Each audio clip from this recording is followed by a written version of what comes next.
का हम, कैसी खुशी खड़ी रुके ना एक घड़ी, एक पल है जिंदगी, एक पल कुछ भी नहीं।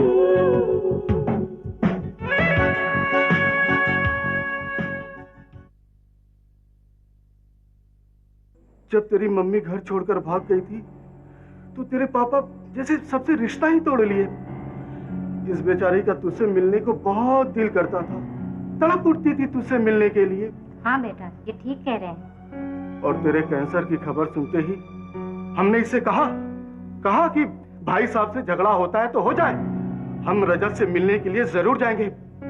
और इसने जिद करके मेरा ट्रांसफर बॉम्बे करवा भी दिया, जिसने हाल ही में आपको करोड़ों रुपए तोहफे में दिए हैं, जिन्हें आपने बड़े अधिकार से स्वीकार कर लिए। उसी केशव मल्होत्रा के सिल्वर स्टेट को मिटाने की बात चल रही है और आपको मंजूर है?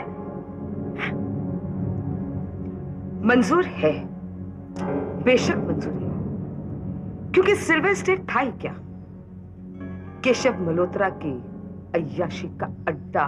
रंजना देवी, देखिए, मैं डॉक्टरी पेशे का नाम खराब नहीं होने देना चाहता हूं, इसलिए जरूर आज के बाद किसी भी मरीज को 500 रुपए से ऊपर का टेस्ट दिया जाए तो उसकी रिटन परमिशन मुझसे ली जाए। करण के खिलाफ अभी तक एफआईआर दर्ज नहीं की गई है। वो दरअसल वो एफआईआर अभी तक दर्ज क्यों नहीं की गई है? तुम और वो सिल्वर एस्टेट का ढांचा मेरे पिताजी का नामो निशान नहीं है। अगर उनका कोई नामो निशान है तो ये उनकी पत्नी और मैं उनका इकलौता बेटा। वाह, क्या नाम और क्या निशान। स्वेतलाना, तुम सही हो जाओ, कम से कम खेतरी में सीधे चलो, वरना टेढ़े रास्ते तुम्हें शमशान ले जाएंगे। इतना तो मैं आपसे गुजारिश कर रहा हूं कि अपनी ये चपड़ तू शहर के किसी फुटपाथ पर करना, समझा कि नहीं?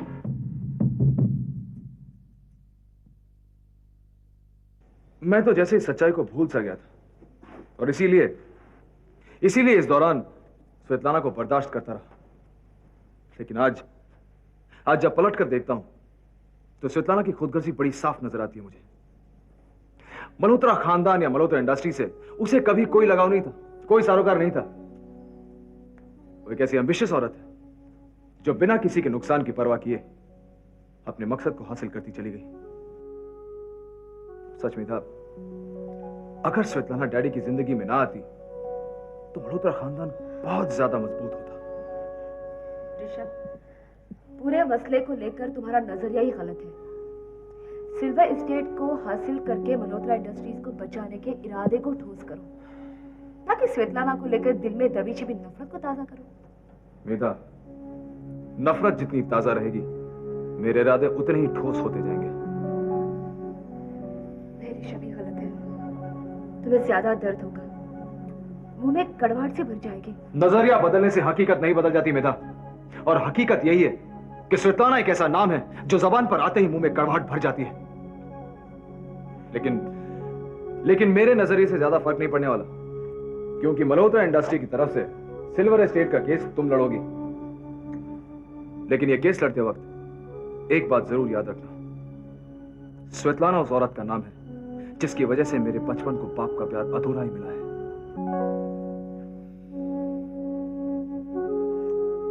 क्या बात है, तुम मुस्कुरा क्यों नहीं?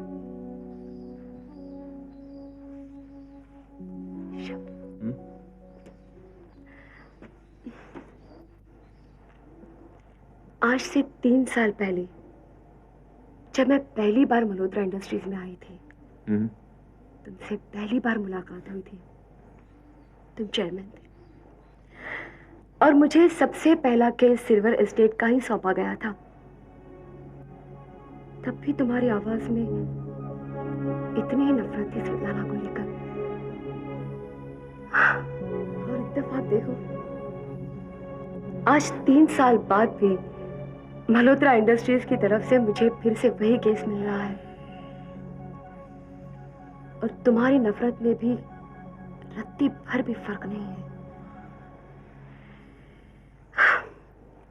अगर 3 सालों में कोई फर्क पड़ा है तो सिर्फ यह है कि एडवोकेट मेधा हेगड़े मेधा मल्होत्रा, मिसेस मेधा मल्होत्रा बन गई है। तो मेधा, तुम बस यूं समझ लो कि पिछले तकरीबन 14 सालों में तुम्हारे ऋषभ ने स्वेतलाना नाम के श्राप को झेला है। देखो, सिल्वर स्टेट का यह मसला महज जमीन जायदाद का मसला नहीं है। यह मसला है रंजना देवी के हक का और ऋषभ मल्होत्रा के अधिकार का। और कहीं अगर सिल्वर स्टेट स्वेतलाना को मिल जाता है तो यह साबित हो जाएगा कि मिस्टर केशव मल्होत्रा स्वेतलाना के सगे और हमारे पराये थे। लेकिन अगर सिल्वर स्टेट हमें एक बार फिर से मिल जाता है तो यह बात पूरी दुनिया के सामने साबित हो जाएगा कि मिस्टर केशव मल्होत्रा और स्वेतलाना का रिश्ता तब भी नाजायज था और आज भी नाजायज है। लेकिन ऋषभ, मेधा, इस पर कोई बहस नहीं होगी। मेरी मेधा अपने इस ऋषभ के लिए यह केस हर सूरत में जीत के दिखाएगी।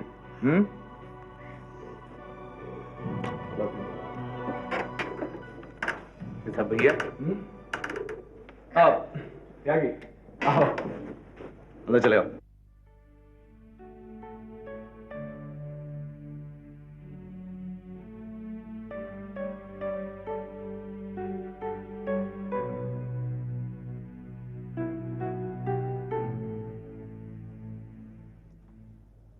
अरे रजत बेटा,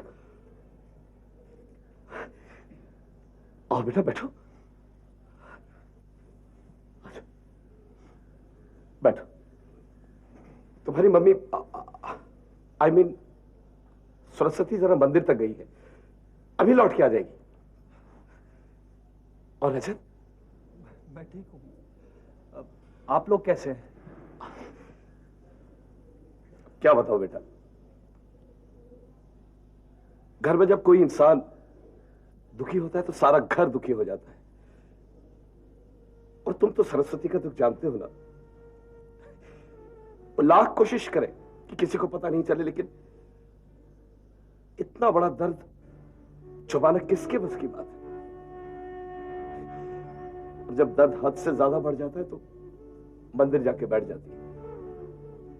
लेकिन रजत, आज जब वो तुम्हें यहां पे देखेगी तो उसकी कितनी खुशी होगी। मैं उसकी खुशी की कल्पना करके वो ही खुश होगा। ये लो रामू, बाहर जाके गरीबों में बांट दो, प्रसाद है। कहना रजत की लंबी उम्र की दुआ मांगी, भगवान जाने किसकी दुआ उसे लग जाए। जाओ। रजत बेटा, तुम यहाँ बैठो ना बेटा, बैठो। रजत आया, आपने इसे कुछ खिलाया पिलाया नहीं? अभी आया। क्या खाओगे? मिठाई मंगा दूं? अच्छा पेस्ट्रीज खा लो। अच्छा सुनो, जरा कुछ पेस्ट्रीज तो ले आना। नहीं, इसकी कोई जरूरत नहीं। आइसक्रीम खा लो। हाँ, आइसक्रीम ले आओ, आइसक्रीम। देखिए, मैं सबके लिए यहाँ नहीं आया हूँ। तो क्या तुम फिर से मुझसे झगड़ा करने आए हो? क्यों? एक बेटे का इतना भी हक नहीं बनता कि वो अपनी माँ से झगड़ा करे।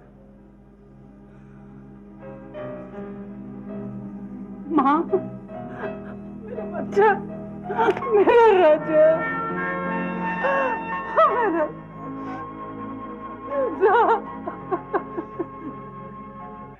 क्षमा प्रार्थी हूँ भैया, हम चलता हूँ। आप अपना ये लव स्टोरी जारी रखिएगा। ये दारबाद में मूसरचंद बाद में आके मिलेगा। जाइए, खबरदार। मतलब आप हमारे दरवाजे तक आकर हमसे बिना मिले चले जाएंगे? अच्छा, तो मतलब आप हमारे लिए घर में कौन दरवाजा भी बनवाए? हमका तो कौन किवाड़ आज तक दिखा नहीं। तुमने ससुर हमारा गुस्सा भी अभी तक नहीं देगा। अब पलटिए और सीधे आके गले मिले आइए। हाँ, ससुरारी दोस्ती के रिमोट कंट्रोल के आगे ना हमरा बस थोड़ी ना चलता है। भैया क्या बात है, आजकल गले बिलवे का तनिक ज्यादा ही शौक हो गया और हम देख रहा हूँ कि बहुत चाव से मिल रहे हो। सुनिए, आपके देवर साहब क्या कह रहे हैं?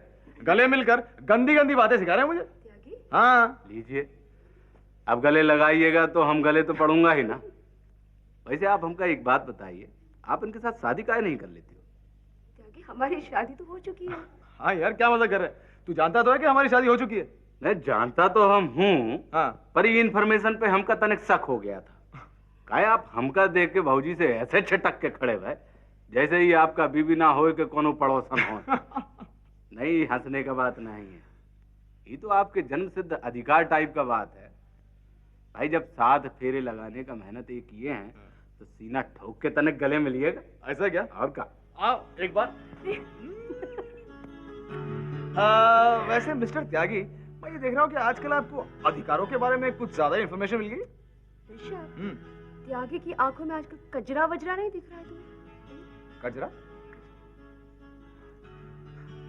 पहला को भौजी, हमका कहा है कि तनिक प्यास लग रहा है, मेहमान को पानी नहीं पिलाइए। एक मिनट, बात को पलटने की कोशिश ना कीजिए। ये कजरा वाला मामला क्या है यार? मैं भी पानी लेकर आती हूँ। हाँ ठीक है, तुम जाओ और तुम ही आओ।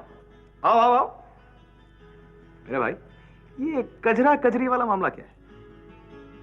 तुम तो भौजी मजाक कर। अच्छा अच्छा अच्छा, ऐसी मजाक करें। ठीक है, अगर अपने मुंह से कहने में शर्म आती है तो हम पता लगवा ही लेंगे। वैसे इतने दिनों तक आप थे ना?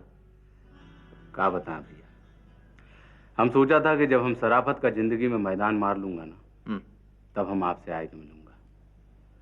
लेकिन ससुरा, हम देख रहा हूं कि बदमाशी का जिंदगी जीना जितना कठिन नहीं है, उतना कठिन ससुरा इस शराफत का जिंदगी जीना है। तुझे मुश्किल क्या है? कुछ बता तो सही।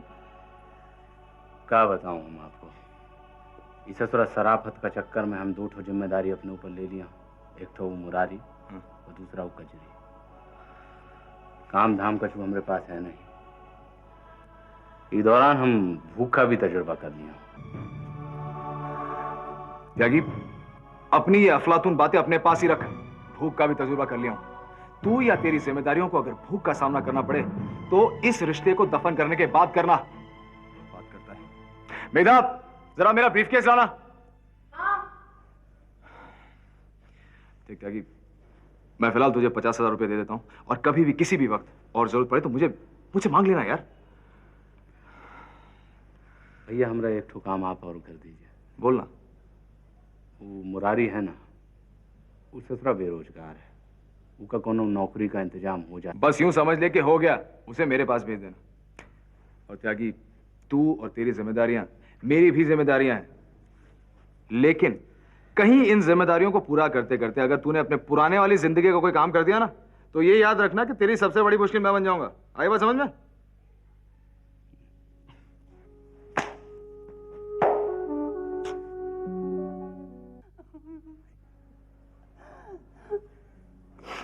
तूने मुझे माँ का बेटा। मुझे तो यकीन ही नहीं आता। मैं तो समझती थी माँ का शब्द मैं कभी नहीं सुनूंगी। लेकिन ये मत समझिए कि मैं यहाँ सिर्फ आपसे सीने लगने आया हूँ। मुझे आपसे झगड़ा भी करना है। अरे बेटा, माँ से तो झगड़ा होता ही है। 9 महीना आपने मुझे अपनी कोख में रखा, इतना दुख सहा, इतने दर्द सहा, मुझे पैदा किया। क्या आपका इतना भी हक नहीं बनता है कि मुझे घुमाकर 2 थप्पड़ लगाएं और कान खींचकर मुझे सजा दें? क्यों सुनती रही आप मेरी बकवास? ठीक है, मैं अब माफी मांग लेती हूँ, मुझसे गलती हो गई, कान पकड़ती हूँ बस। अब तो मुझे माँ बनने का हक निभाने दे। बता तू डिनर पे क्या खाएगा? मैं अपने हाथ से बनाऊंगी और अपने हाथ से अपने बच्चे को खिलाऊंगी। आज मुझे लौटना है। तू अभी से लौटने की बात कर रहा है? अभी तक तो मुझे ये यकीन नहीं हो रहा कि तू मेरे पास लौट आया है। मुझे ये सब कुछ सपना लग रहा है। ठीक है बेटा, कम से कम तब तक तो रुक जा जब तक मुझे यकीन हो जाए। जरूर रुकता माँ, लेकिन मैं आज बड़ी मुश्किल से इजाजत लेके आया हूँ। हाँ सरस्वती, आज इसे जाने दो, वरना लौट की परेशानी होगी। ठीक है बेटा, आज तुम चले जाओ। वैसे भी आज जो कुछ मेरे साथ हुआ है मेरे लिए भरपूर है। जाओ, मगर मुझे मिलते रहना।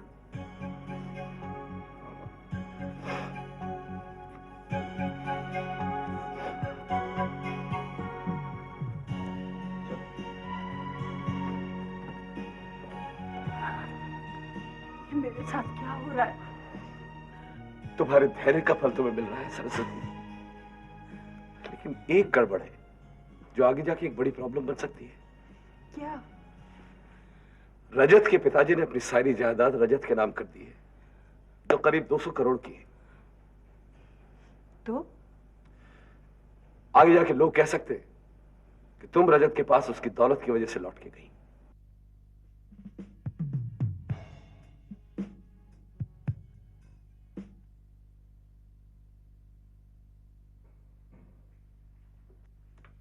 निशी, कुछ पता चला?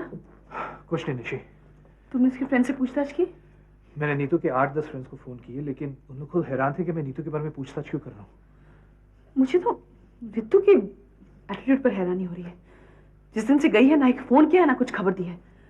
कुछ तो पता चले कि ऐसा क्यों किया उसने। देखो, अगर हम नीतू के कमरे की छानबीन करें तो शायद कुछ सुराग मिले वहां से। राजीव, मैंने उसके कमरे का चप्पा चप्पा छान मारा है, कुछ नहीं मिला मुझे। Hi mom. हाय राजीव। सो कैसी तबीयत है आपकी? तू नीतू के बारे में कुछ पता किया? हाँ, मैंने पता किया, लेकिन कुछ पता नहीं चला। किससे पता किया? उसकी फ्रेंड्स से। और किससे? कौन से फ्रेंड्स? शालिनी, वैशाली, नीतल। हाँ। कब पता किया था तुमने? उसी दिन जब नीतू का लेटर मिला था। कमाल है, जब मैंने उन लोग से बात की तो उन लोग ऐसे बिहेव कर रहे थे जैसे पहली बार मैं नीतू के बारे में पूछताछ कर रहा हूँ। हाँ, एक्चुअली मॉम, हुआ ये है कि तुम नीतू की तरफ से बिल्कुल बेपरवाह हो गई हो। और बेपरवाह तुम इसलिए हो क्योंकि तुमको उसकी वजह मालूम है कि वो यहाँ से क्यों गई है। नहीं मॉम, मैं कुछ नहीं जानती। रितु, तुम जानती हो, लेकिन तुम किसी वजह से हमें नहीं बता रही।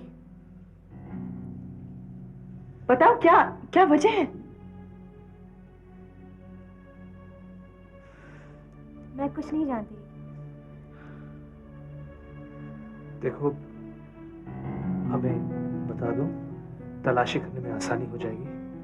नीतू अकेली है, ऊपर नीचे कुछ भी हो जाएगा तो it be very dangerous for her. उसके यहाँ से ऐसे जाने की वजह ये है कि वो प्रेग्नेंट है। और वो I mean, कौन जिम्मेदार है इसके लिए, ये मैं भी नहीं जानती। उसने मिनट, अगर नीतू शहर छोड़कर चली गई है तो इसका मतलब है कि वो बच्चे को जन्म देने वाली है। और अगर ऐसा हुआ तो निशी बहुत बुरा होगा। This is ridiculous. वफा, मोहब्बत, नफरत, प्यार, दौलत, शोहरत, भागम भाग,